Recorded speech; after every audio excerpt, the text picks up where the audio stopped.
Wild West TV.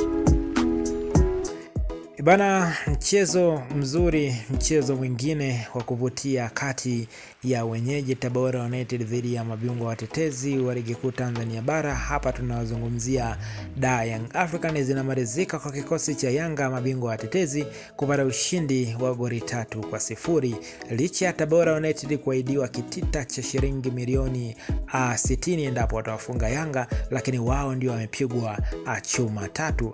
Alikuwa ni Patrick Israel Mwenda alifunga goli la kwanza kwa upande wa Young Africans. Mchezo alifunga goli hilo akipiga mpira uliokufa, yani mpira wa adhabu, faulo ndani, hiyo tunaita, alizungusha kweli kweli. Lakini goli la pili likifungwa na Clementie Mzinze, lakini baadaye ni Prince Mpumelelo Dube ambao walifunga katika mchezo huo na kutamatisha na kusherehesha ushindi wa kikosi cha Young Africans wa goli 3-0. Lakini pia licha ya kelele nyingi sana nje ya uwanja, Young Africans wameweza kushinda ndani ya kiwanja. Hiyo pia imemuibua afisa habari wa kikosi cha Young Africans pamoja na Tabora United, wote wakizungumza kwamba namna mchezo ulivyokwenda, huku afisa habari wa Tabora akisema kwamba mchezo ni kama umekwenda suruhu bana yake. Yanga alipigwa 3 nyumbani na Tabora naye kapigwa chuma 3 nyumbani, huku afisa habari wa kikosi cha Yanga yeye akisisitiza kwamba